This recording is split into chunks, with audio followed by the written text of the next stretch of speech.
नमस्कार दोस्तों, आप सब का एक नई वीडियो में हार्दिक स्वागत है। आज की वीडियो में देखेंगे ये सेट नंबर है 23। इसमें टॉप 50 महत्वपूर्ण प्रश्न लिए गए हैं सुपर फास्ट तरीके से।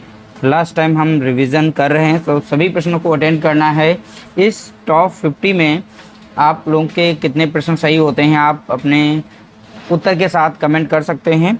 किसी भी प्रश्न में डाउट रहता है तो कमेंट कर सकते हैं। बाकी वीडियो अच्छा लगे तो वीडियो को लाइक करना और शेयर करना। चलिए वीडियो को स्टार्ट कर रहे हैं। देखिए पहला प्रश्न लिया गया, भारत में थारू जनजाति मुख्य रूप से कहाँ निवास करती है? तो आपको बताना है भारत में थारू जनजाति मुख्य रूप से कहाँ निवास करती है। 4 ऑप्शन दिए गए हैं, इसमें से राइट आंसर अपना सिलेक्ट करेंगे। देखिए क्वेश्चन नंबर 1 का यहाँ पे राइट आंसर हो जाएगा ऑप्शन बी होगा, उत्तर प्रदेश के तराई क्षेत्र और उत्तराखंड में, ठीक है, थारू जनजाति निवास करती है। ये प्रश्न पूछा जा चुका है, ध्यान रखिएगा, इसीलिए प्रश्न को शामिल किया गया है। तो उत्तर प्रदेश के तराई क्षेत्र और उत्तराखंड में थारू जनजाति निवास करती है। तो इस प्रश्न का उत्तर अच्छे से तैयार रखना है।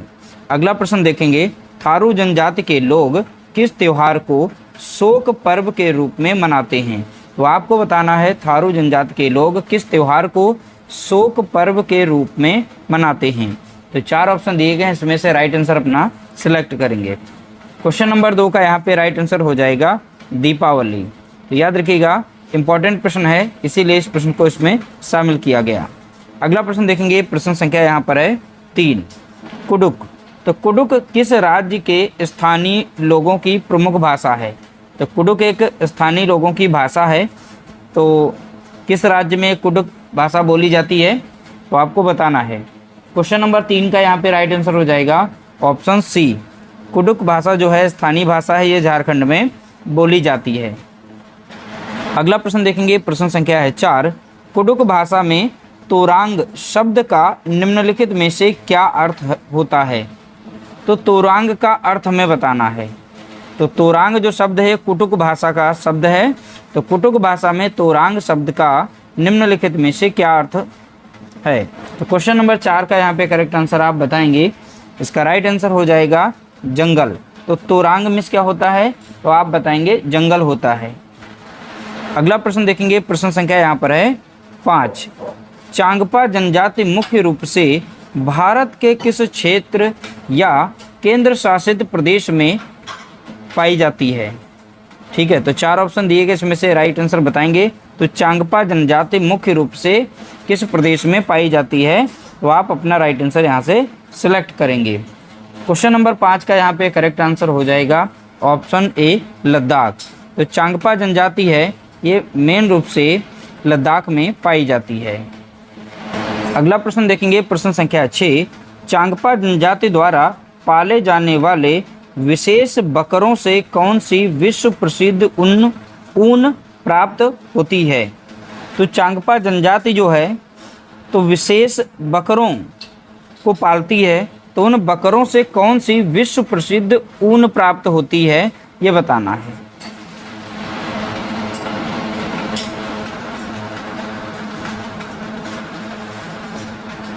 ठीक है, तो क्वेश्चन नंबर 6 का यहाँ पे राइट आंसर देखेंगे।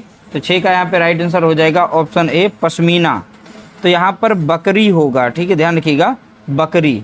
तो विशेष रूप से बकरी कौन सी है? तो आप बताएंगे यहाँ पर पश्मीना। तो ऊन प्राप्त होती है। तो कौन सी विश्व प्रसिद्ध ऊन प्राप्त होती है? तो पश्मीना ऊन प्राप्त होती है। अगला प्रश्न देखेंगे, प्रश्न संख्या यहाँ पर है 7, चांगपा जनजाति के लोग अपने त्रिकोणीय टेंटों को किस नाम से पुकारते हैं? इंपॉर्टेंट प्रश्न है। चांगपा जनजाति के लोग अपने त्रिकोणीय टेंटों को किस नाम से पुकारते हैं? क्वेश्चन नंबर 7 का यहाँ पे राइट आंसर हो जाएगा ऑप्शन बी होगा, रेबो के नाम से पुकारते हैं। अगला प्रश्न देखेंगे, प्रश्न संख्या 8, चांगपा भाषा में, ठीक है, चांग थांग का अर्थ क्या है जहां बहुत कम लोग रहते हैं? तो चांगपा भाषा में चांग थांग का अर्थ क्या है, इसका अर्थ बताना है। क्वेश्चन नंबर 8 का यहाँ पे राइट आंसर हो जाएगा ऑप्शन बी, ऐसी जगह जहां बहुत कम लोग रहते हैं। अगला प्रश्न देखेंगे, प्रश्न संख्या 9, भारत के किस राज्य में चेराव नृत्य मुख्य रूप से आदिवासियों द्वारा किया जाता है? तो चेराव नृत्य कहे या बैम्बू डांस कहे, ठीक है, इंग्लिश में भी याद रखिएगा, बैम्बू कहे तब भी आप लोगों को वही राज्य सेलेक्ट करना है। क्वेश्चन नंबर 9 का यहाँ पे राइट आंसर हो जाएगा ऑप्शन सी, मिजोरम। तो बैम्बू डांस कहाँ पर होता है? तो आप बताएंगे मिजोरम में होता है। चेराव नृत्य कहाँ पर होता है? तो आप बताएंगे मिजोरम में होता है। अगला प्रश्न देखेंगे, प्रश्न संख्या 10, झूम खेती भारत के किस क्षेत्र में सबसे अधिक प्रचलित है? तो आपको बताना है झूम खेती भारत के किस क्षेत्र में सबसे अधिक प्रचलित है।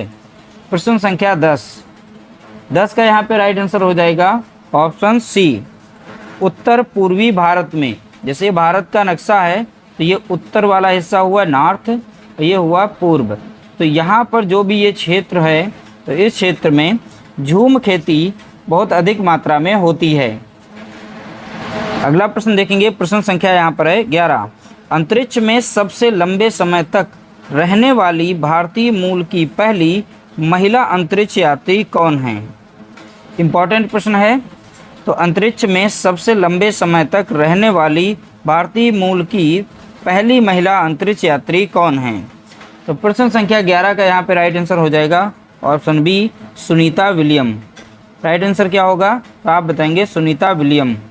अगला प्रश्न देखेंगे, प्रश्न संख्या है 12, अंतरिक्ष में जाने वाले प्रथम भारतीय नागरिक कौन थे? इम्पॉर्टेंट प्रश्न है, अंतरिक्ष में जाने वाले प्रथम भारतीय नागरिक कौन थे? प्रश्न संख्या 12 का यहाँ पे राइट आंसर आप बताएंगे। 12 का राइट आंसर हो जाएगा option A, Rakesh Sharma. Correct answer क्या होगा? तो आप बताएंगे राकेश शर्मा, ऑप्शन ए। अगला प्रश्न देखेंगे, प्रश्न संख्या 13, माउंट एवरेस्ट पर चढ़ने वाली प्रथम भारतीय महिला पर्वतारोही कौन है? देखिए प्रश्न को देखेंगे, माउंट एवरेस्ट पर चढ़ने वाली प्रथम भारतीय महिला पर्वतारोही कौन है? प्रश्न संख्या 13 का राइट आंसर हो जाएगा option B, Bachendri Pal. Right answer क्या होगा? तो आप बताएंगे बछेंद्री पाल। अगला प्रश्न देखेंगे, नेपाल में माउंट एवरेस्ट को स्थानीय भाषा में किस नाम से जाना जाता है? तो आपको बताना है नेपाल में माउंट एवरेस्ट को स्थानीय भाषा में किस नाम से जाना जाता है। प्रश्न संख्या 14 का राइट आंसर हो जाएगा ऑप्शन बी, सागर माथा के नाम से जाना जाता है। ठीक है, सागर माथा कहा जाता है। अगला प्रश्न देखेंगे, प्रश्न संख्या है 15, अंतर्राष्ट्रीय अंतरिक्ष स्टेशन पृथ्वी की सतह से लगभग कितनी ऊंचाई पर परिक्रमा करता है? प्रश्न संख्या 15 का राइट आंसर देखेंगे, इसका राइट आंसर हो जाएगा ऑप्शन बी, लगभग 400 किलोमीटर की दूरी पर यानी ऊंचाई पर परिक्रमा करता है। अगला प्रश्न देखेंगे, प्रश्न संख्या 16, पारिस्थितिकी तंत्र शब्द का प्रयोग सर्वप्रथम किस वैज्ञानिक ने किया था? इकोसिस्टम शब्द सर्वप्रथम किसने प्रयोग किया था? प्रश्न संख्या 16 का राइट आंसर हो जाएगा ऑप्शन डी, देखिए एजी टांसले। करेक्ट आंसर क्या होगा? ऑप्शन डी, एजी टांसले। अगला प्रश्न देखेंगे, प्रश्न संख्या है 17, पारिस्थितिकी शब्द का प्रतिपादन सबसे पहले किसने किया था? अब बात यहाँ पर आई है इकोलॉजी शब्द की। दोनों प्रश्न यहाँ पर रखेंगे, कन्फ्यूजन मत क्रिएट करिएगा। प्रश्न संख्या 17 का राइट आंसर यहाँ पर हो जाएगा ऑप्शन बी, अर्नस्ट हैकल। ठीक है, पारिस्थितिकी शब्द की बात है यहाँ पर। ठीक है, तो यहाँ पर ऑप्शन बी करेक्ट आंसर हो जाएगा। अगला प्रश्न देखेंगे, प्रश्न संख्या है 18, किसी पारिस्थितिकी तंत्र में ऊर्जा का मुख्य या प्राथमिक स्रोत क्या होता है? प्रश्न संख्या 18 का राइट आंसर आप बताएंगे। देखिए 18 का राइट आंसर हो जाएगा ऑप्शन बी हो जाएगा, सूर्य का प्रकाश। ठीक है, राइट आंसर क्या होगा? सूर्य का प्रकाश। अगला प्रश्न देखेंगे, प्रश्न संख्या 19, एक खाद्य श्रृंखला में ऊर्जा का प्रवाह हमेशा कैसा होता है? तो आपको बताना है एक खाद्य श्रृंखला में ऊर्जा का प्रवाह हमेशा कैसा होता है। प्रश्न संख्या 19 का राइट आंसर हो जाएगा ऑप्शन ए हो जाएगा, एक दिशीय होता है। कैसा होता है? तो आप बताएंगे एक दिशीय। अगला प्रश्न देखेंगे, प्रश्न संख्या है 20। पारिस्थितिकी तंत्र में ऊर्जा स्थानांतरण का 10% का नियम किसने दिया था? प्रश्न संख्या 20, कई बार यह प्रश्न पूछा गया। प्रश्न संख्या 20 का यहाँ पे राइट आंसर हो जाएगा ऑप्शन बी, लिंडमैन। तो इंग्लिश में भी लिखा गया है, आपको देखिए हिंदी में नहीं समझ आया तो इंग्लिश में पढ़ लीजिएगा। अगला प्रश्न देखेंगे, प्रश्न संख्या है 21। रेड डाटा बुक किसके द्वारा जारी की जाती है? तो इस प्रश्न में पूछा गया किसके द्वारा रेड डाटा बुक जो है प्रकाशित की जाती है।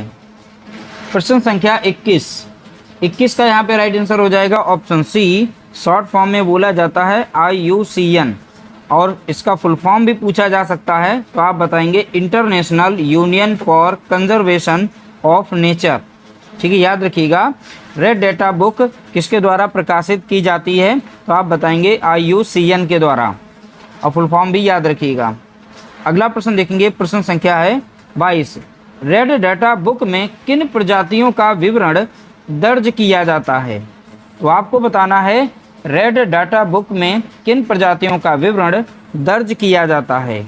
प्रश्न संख्या 22 का यहाँ पे राइट आंसर हो जाएगा ऑप्शन सी हो जाएगा, संकटग्रस्त और विलुप्त होने की कगार पर खड़ी प्रजातियों का, जिसे हम इंग्लिश में कहते हैं इंडेंजर्ड स्पीसीज, यानी वो समाप्ति के कगार पर हैं, उनकी रक्षा करने की ज़रूरत है। ठीक है, इस तरह से जो भी प्रजातियां होती हैं उनको उसमें नोट किया जाता है। अगला प्रश्न देखेंगे, प्रश्न संख्या है 23। भारत का प्रथम राष्ट्रीय उद्यान कौन सा है? तो भारत का प्रथम राष्ट्रीय उद्यान कौन सा है? यह प्रश्न बहुत बार पूछा गया और हमने भी कई बार इसे शामिल किया है अपने प्रैक्टिस सेटों में। प्रश्न संख्या 23, तो 23 का यहाँ पे राइट आंसर हो जाएगा ऑप्शन बी, जिम कॉर्बेट राष्ट्रीय उद्यान। अगला प्रश्न देखेंगे, प्रश्न संख्या 24। जिम कॉर्बेट राष्ट्रीय उद्यान भारत के किस राज्य में स्थित है? तो भारत के किस राज्य में है? प्रश्न संख्या 24, तो 24 का राइट आंसर हो जाएगा ऑप्शन बी, उत्तराखंड राज्य में। कहाँ पर है? तो आप बताएंगे उत्तराखंड में। अगला प्रश्न देखेंगे, प्रश्न संख्या है 25। एक सींग वाले गैंडे के संरक्षण के लिए प्रसिद्ध काजीरंगा राष्ट्रीय उद्यान कहाँ स्थित है? प्रश्न संख्या 25 का यहाँ पे राइट आंसर हो जाएगा ऑप्शन बी हो जाएगा। कहाँ पर है? तो आप बताएंगे असम राज्य में है। तो असम राज्य यहाँ पर इसका राइट आंसर होगा। अगला प्रश्न देखेंगे, प्रश्न संख्या 26। भारत में सर्वाधिक जैव विविधता कहाँ पाई जाती है? तो आपको बताना है भारत में सर्वाधिक जैव विविधता कहाँ पाई जाती है। प्रश्न संख्या 26, तो 26 का यहाँ पे करेक्ट आंसर हो जाएगा ऑप्शन ए, पश्चिमी घाट में। और पश्चिमी घाट में विशेष बिंदु कौन सा है? तो आप बताएंगे शांत घाटी। इसको भी याद रखिएगा, जिसे हम साइलेंट वैली के नाम से जानते हैं। तो ये साइलेंट वैली कहाँ पर पड़ती है? तो याद रखेंगे केरल राज्य में पड़ती है। कहाँ पर? केरल में। ठीक है, अगला प्रश्न पूछा गया, शांत घाटी राष्ट्रीय उद्यान भारत के किस राज्य में स्थित है? तो देखिए यहाँ पर पूछ ही लिया गया, क्वेश्चन नंबर 27। इसका राइट आंसर हो जाएगा ऑप्शन बी, केरल। अगला प्रश्न देखेंगे, प्रश्न संख्या 28। एशियाई शेरों के संरक्षण के लिए प्रसिद्ध गिर राष्ट्रीय उद्यान कहाँ स्थित है? किसके लिए प्रसिद्ध है? तो एशियाई शेरों के लिए। तो एशियाई शेरों के संरक्षण के लिए प्रसिद्ध गिर राष्ट्रीय उद्यान कहाँ स्थित है? 28 का यहाँ पे राइट आंसर हो जाएगा ऑप्शन बी हो जाएगा, भारत के गुजरात राज्य में स्थित है। कहाँ पर? गुजरात में। अगला प्रश्न देखेंगे, प्रश्न संख्या 29। भारत में प्रोजेक्ट टाइगर की शुरुआत किस वर्ष की गई थी?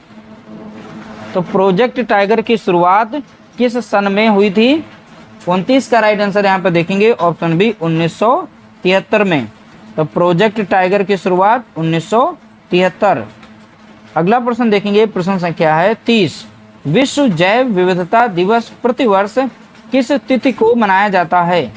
तो आपको बताना है विश्व जैव विविधता दिवस प्रतिवर्ष किस तिथि को मनाया जाता है। तो प्रश्न संख्या 30 का यहाँ पे राइट आंसर देखेंगे, इसका राइट आंसर हो जाएगा ऑप्शन सी 22 मई को। कब मनाया जाता है तो आप बताएंगे 22 मई को। अगला प्रश्न देखेंगे, प्रश्न संख्या 31। भारत में वृक्षों को काटने से बचाने के लिए प्रसिद्ध चिपको आंदोलन की शुरुआत कहाँ से हुई थी? तो चिपको आंदोलन की शुरुआत कहाँ से हुई थी? प्रश्न संख्या 31 का राइट आंसर हो जाएगा ऑप्शन ए। तो देखिए उत्तराखंड राज्य से स्टार्टिंग हुई थी। अब एक गांव था जिसका नाम है, प्रश्न पूछा जा सकता है उत्तराखंड के किस जिले से या गांव से चिपको आंदोलन की शुरुआत हुई थी? तो दोनों चीजें यहाँ पर याद करेंगे, रेनी गांव से हुई थी। ठीक है, जिला कौन सा था? चमोली। राज्य तो पता ही है उत्तराखंड। अगला प्रश्न देखेंगे, प्रश्न संख्या यहाँ पर है 32। चिपको आंदोलन के मुख्य प्रणेता कौन थे? प्रश्न संख्या 32 का यहाँ पे राइट आंसर हो जाएगा option B Sundarlal Bahuguna. Right answer क्या होगा तो आप बताएंगे ऑप्शन बी सुंदरलाल बहुगुणा। अगला प्रश्न देखेंगे, प्रश्न संख्या है 33। ओजोन परत के संरक्षण से संबंधित अंतर्राष्ट्रीय संधि मॉन्ट्रियल प्रोटोकॉल किस वर्ष हस्ताक्षरित हुई थी? प्रश्न संख्या 33 का यहाँ पे राइट आंसर हो जाएगा ऑप्शन बी 1987। तो 16 सितंबर 1987 यहाँ पर यह करेक्ट डेट दी गई है। इसीलिए प्रतिवर्ष ओजोन दिवस के रूप में 16 सितंबर को मनाया जाता है। अगला प्रश्न देखेंगे, प्रश्न संख्या 34। विश्व ओजोन दिवस प्रतिवर्ष किस दिन मनाया जाता है? किस तारीख को मनाया जाता है? प्रश्न संख्या 34। तो 34 का यहाँ पे राइट आंसर हो जाएगा ऑप्शन डी, प्रतिवर्ष 16 सितंबर को मनाया जाता है। अगला प्रश्न देखेंगे, प्रश्न संख्या है 35।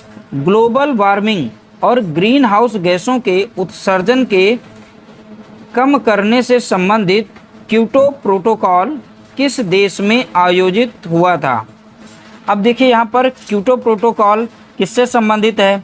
तो यहाँ पर देखिए आंसर को देख लीजिएगा, प्रश्न में ही दिया गया ग्लोबल वार्मिंग और ग्रीन हाउस गैसों के उत्सर्जन को कम करने से संबंधित रखता है। तो क्योटो प्रोटोकॉल किस देश में आयोजित हुआ था यह बताना है। प्रश्न संख्या 35। तो 35 का राइट आंसर हो जाएगा ऑप्शन बी जापान में हुआ था। तो क्योटो प्रोटोकॉल कहाँ पर हुआ था तो आप बताएंगे जापान में। अगला प्रश्न देखेंगे, प्रश्न संख्या 36। पेयजल में कैडमियम धातु के प्रदूषण से कौन सा रोग होता है? बहुत बार यह प्रश्न पूछा गया। तो पेयजल में कैडमियम धातु के प्रदूषण से कौन सा रोग होता है? प्रश्न संख्या 36। तो 36 का राइट आंसर हो जाएगा ऑप्शन बी इटाई रोग होता है। कौन सा? इटाई रोग। अगला प्रश्न देखेंगे, प्रश्न संख्या 37। पारा युक्त दूषित जल पीने से कौन सा घातक रोग होता है? तो पारा युक्त दूषित जल पीने से कौन सा घातक रोग होता है? प्रश्न संख्या 37। तो 37 का यहाँ पे राइट आंसर हो जाएगा ऑप्शन सी हो जाएगा मिनी माता रोग। कौन सा रोग होता है तो आप बताएंगे मिनी माता रोग। अगला प्रश्न देखेंगे, प्रश्न संख्या 38। बच्चों के पेयजल में नाइट्रेट की अधिकता होने से कौन सी बीमारी होती है? तो आपको यहाँ पर बताना है बच्चों के पेयजल में नाइट्रेट की अधिकता होने से कौन सी बीमारी होती है। तो 38 का यहाँ पर राइट आंसर हो जाएगा ऑप्शन बी हो जाएगा ब्लू बेबी सिंड्रोम नामक बीमारी हो जाती है। कौन सी? Blue baby syndrome. अगला प्रश्न देखेंगे, प्रश्न संख्या है 39। वायु प्रदूषण का सबसे संवेदनशील और सबसे अच्छा जैविक सूचक किसे माना जाता है? तो बायोलॉजिकल इंडिकेटर बताना है। ठीक है, कई बार यह प्रश्न रिपीट हुआ। 39 का यहाँ पे राइट आंसर देखेंगे ऑप्शन बी लाइकेन। तो लाइकेन यहाँ पर हमारा करेक्ट आंसर होगा। अगला प्रश्न देखेंगे, प्रश्न संख्या यहाँ पर है 40। निम्नलिखित में से कौन सी गैस अम्ल वर्षा के लिए मुख्य रूप से उत्तरदायी है? तो आपको यहाँ पर बताना है निम्नलिखित में से कौन सी गैस अम्ल वर्षा यानी एसिड रेन के लिए उत्तरदायी है। प्रश्न संख्या 40 का राइट आंसर हो जाएगा ऑप्शन डी सल्फर डाइऑक्साइड यानी SO2 लिखा जाता है। अब यहाँ पर है नाइट्रोजन ऑक्साइड। तो यहाँ पर ये दोनों गैसें जो हैं मुख्य रूप से अम्ल वर्षा के लिए उत्तरदायी हैं। अगला प्रश्न देखेंगे, प्रश्न संख्या है 41। विश्व पर्यावरण दिवस प्रतिवर्ष किस तिथि को मनाया जाता है? तो आपको बताना है विश्व पर्यावरण दिवस प्रतिवर्ष किस तिथि को मनाया जाता है। तो 4 ऑप्शन में से यहाँ पे राइट आंसर हो जाएगा 41 का। प्रतिवर्ष 5 जून को विश्व पर्यावरण दिवस के रूप में मनाया जाता है। अगला प्रश्न देखेंगे, प्रश्न संख्या है 42। वन्य जीव संरक्षण अधिनियम भारत में किस वर्ष पारित किया गया था? कौन सा है? वन्य जीव संरक्षण अधिनियम भारत में किस वर्ष पारित किया गया? तो 42 का यहाँ पर राइट आंसर हो जाएगा ऑप्शन बी 1972 में। कब पारित किया गया? तो आप बताएंगे 1972 में। अगला प्रश्न देखेंगे, प्रश्न संख्या है 43। पर्यावरण संरक्षण अधिनियम किस वर्ष लागू किया गया था, जिसे छाता विधान भी कहा जाता है? तो आपको यहाँ पर बताना है पर्यावरण संरक्षण अधिनियम किस वर्ष लागू किया गया था, जिसे छाता विधान भी कहा जाता है। तो 43 का यहाँ पर राइट आंसर हो जाएगा ऑप्शन सी 1986। तो किस वर्ष पारित किया गया? तो आप बताएंगे 1986। अगला प्रश्न देखेंगे, प्रश्न संख्या 44। अंतर्राष्ट्रीय टाइगर दिवस प्रतिवर्ष कब मनाया जाता है? तो आपको यहाँ पर बताना है अंतर्राष्ट्रीय टाइगर दिवस प्रतिवर्ष कब मनाया जाता है। तो 44 का यहाँ पर राइट आंसर हो जाएगा ऑप्शन ए हो जाएगा प्रतिवर्ष 29 जुलाई को टाइगर दिवस के रूप में मनाया जाता है। अगला प्रश्न देखेंगे, प्रश्न संख्या है 45। निम्नलिखित में से किसे पारिस्थितिकी तंत्र का आतंकवादी वृक्ष कहा जाता है, क्योंकि यह अत्यधिक जल सोखता है? प्रश्न अच्छा है, ध्यान रखिएगा।